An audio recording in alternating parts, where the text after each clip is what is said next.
Dada panas, sendawa asam atau tenggorokan terasa pahit, kapan itu masih normal dan kapan itu harus curiga? Itu tuh GERD tuh gitu.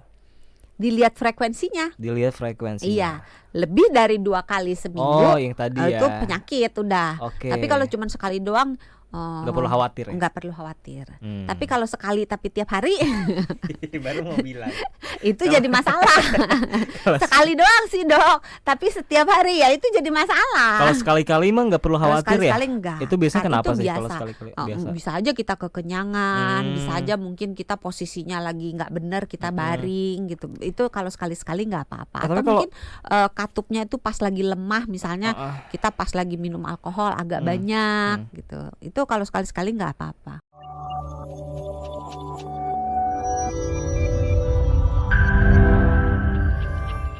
Banyak orang yang masih bingung juga nih antara GERD sama asam lambung atau MAH juga. Sebenarnya bedanya apa sih itu? Dijelasin dari satu persatu ya. Dulu ya.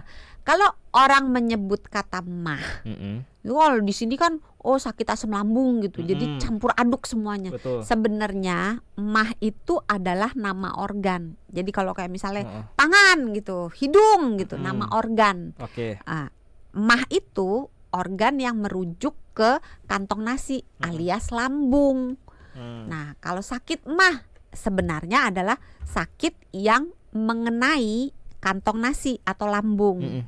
Nah, kebanyakan sakit yang umum diderita oleh masyarakat itu adalah sakit mah yang disebabkan oleh asam lambungnya meningkat, terjadi peradangan di lambungnya, bisa karena infeksi bakteri, bisa karena asam lambungnya itu terlalu banyak. Nah, kalau dia diem asam lambung yang terlalu banyak itu dan menyebabkan gangguan di lambungnya saja, maka itu namanya sakit mah yang disebut sebagai gastritis.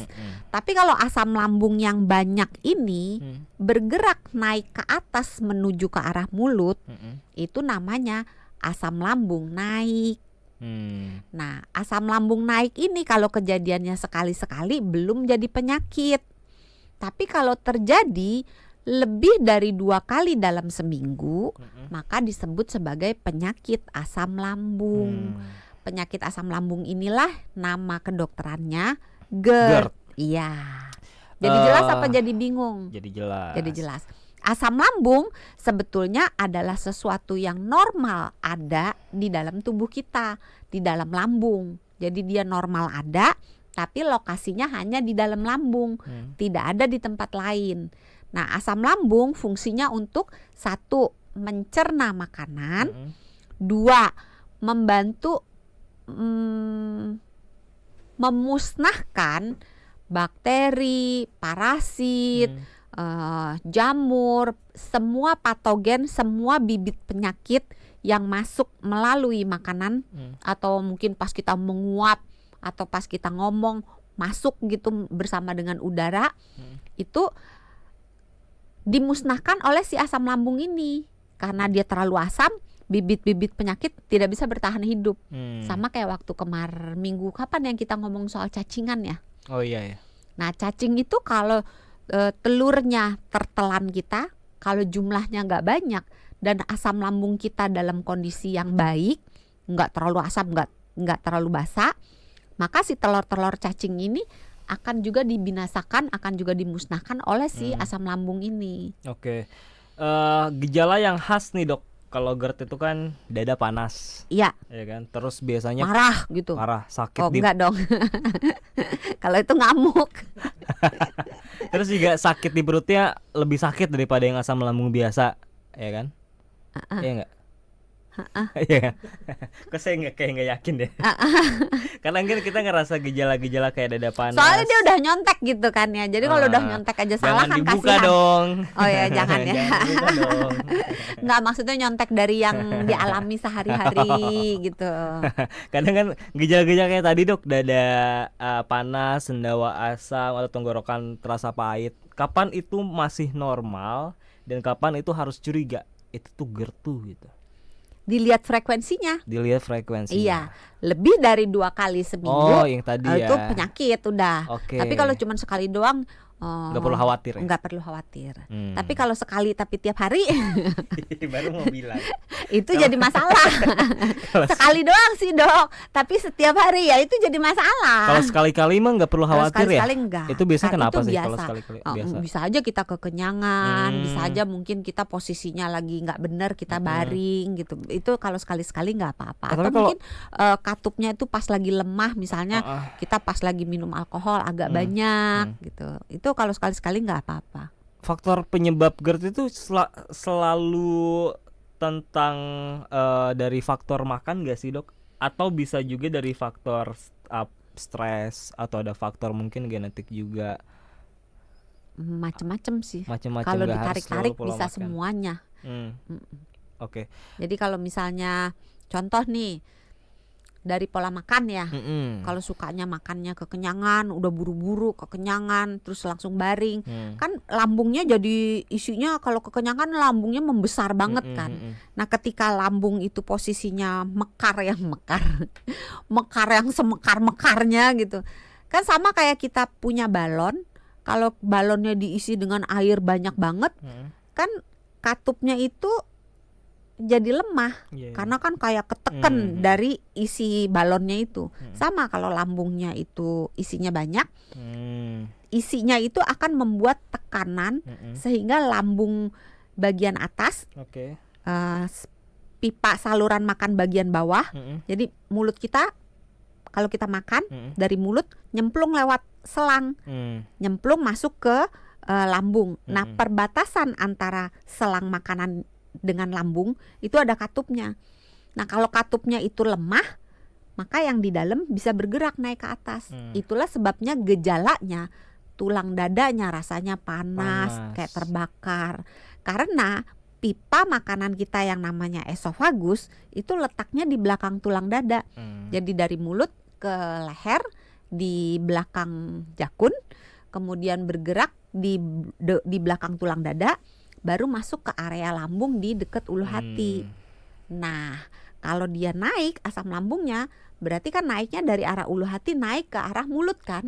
Nah, selangnya itu kan di belakang tulang dada, sehingga terasalah panas, terbakar di sepanjang tulang dada. Terus di mulutnya serasa asam. Kadang-kadang ada kayak tadi abis misalnya mungkin ya habis makan timun, berasa tuh keres-keres. Ini apa ya? Ada sisa-sisa makanan sedikit dari apa yang tadi kita telan.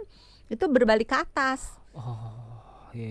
Itulah sebabnya rasanya agak pahit-pahit, terus ada sisa makanan karena asam lambung rasanya memang agak pahit. Itu juga yang menyebabkan mulutnya agak bau. Kalau minum kopi berlebihan dok, bisa memicu juga? Minum kopi berlebihan bisa melemahkan katupnya itu, sehingga bisa membuat resiko untuk kena GERD naik. Apalagi kalau kopi yang diminum itu sifatnya asam. Kopi yang sifatnya asam, contohnya? Kopi kan ada yang asam, ada yang pahit. Bukan. Ada yang asam, ada yang tidak terlalu asam. Yang asam itu yang Arabica, yang Robusta tidak terlalu asam. Tuh waktu seminggu lalu atau 2 minggu lalu kita ngomong soal kopi ya. Ini sekaligus ralat ya. Saya ngomongnya tuh kebalik gitu. Harusnya yang asam itu yang Arabica.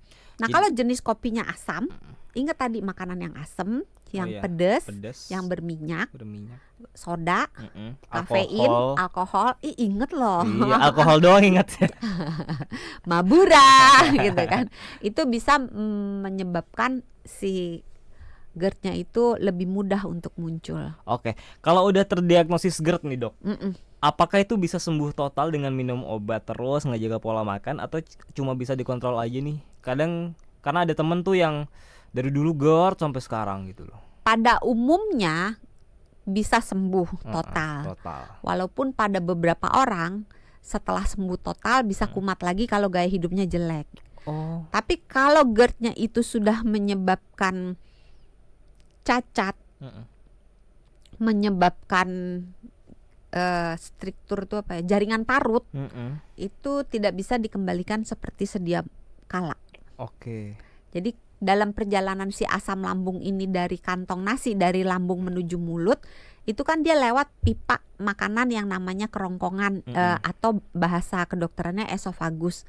Nah, di dalam kerongkongan itu tidak ada sel-sel pelapis permukaan bagian dalamnya itu yang tahan terhadap asam lambung, karena tidak ada asam lambung normalnya di area situ kan. Jadi oleh tubuh, karena tidak ada asam lambung yang harusnya ada di dalam lambung, maka bagian itu tidak dirancang untuk tahan terhadap asam. Berbeda dengan lapisan dalam, sel-sel yang ada di lapisan dalam lambung, itu sudah dirancang selnya itu supaya dia tahan terhadap asam lambung. Jadi dia kena asam lambung gak rusak-rusak. Nah, karena bagian kerongkongan gak ada sel yang tahan asam, maka ketika kena asam dia akan rusak. Nah, ketika dia rusak, mula-mula dia cuma radang doang, cuman kayak kalau bibir cuman sariawan doang, tidak terjadi luka yang dalam. Nah, ketika itu tidak diperbaiki baik dengan gaya hidup maupun dengan obat-obatan, maka bagian yang tadi rusak, luka makin lama makin groak, lama-lama jadi ada bekas lukanya, jaringan parut. Nah, ketika sudah terbentuk jaringan parut, itu nggak bisa balik lagi. Nah, jaringan parut itu akan menyulitkan orang untuk menelan. Biasanya kalau kita nelan, si otot kerongkongannya kan bergerak untuk dalam tanda kutip mendorong makanannya, mempermudah makanannya itu masuk ke bawah kan. Nah, ketika ada jaringan parut, gerakan ini sedikit terganggu, sehingga orang akan ngerasa kok kayak ada yang ganjel ya, mau nelen kok kayak susah gitu. Tapi kalau minum gampang, tapi begitu makanan padat, kok kayak mau nelen tuh susah gitu loh, kayak ada yang ganjel. Nah, itu kemungkinan sudah ada sesuatu di kerongkongannya. Jadi beruntung lah ya yang belum pernah kena GERD, artinya masih normal itu si Iya, makanya kerongkongan. dijaga Kalau makannya, kalau yang gaya baru hidupnya. kalau yang baru awal kena GERD, yang harus dilakukan selain menghindari makan makanan tadi kayak asam berminyak, adakah yang Jangan perlu? kekenyangan, jangan terlalu dekat dengan jam tidur. Jaga berat badan supaya tidak kegemukan. Karena kalau badannya gemuk, terutama gemuknya di area perut, maka lemak yang ada di perut itu kan akan mendesak si kantong nasinya, lambungnya. Kebayang nggak? Kebayang kan? Nah, si lambungnya ketika kedesak oleh lemak di area perut, maka kan kayak dorong ke arah atas kan, sehingga isinya cenderung dalam tanda kutip kayak muncrat ke atas gitu. Kebayang nggak? Kayak penuh didorong cut gitu kan. Nah, itu yang menyebabkan mengapa orang yang besar perutnya, orang yang ibu hamil karena ada bayi, ada janin di dalam rahimnya, itu lebih rentan terkena GERD daripada orang yang tidak.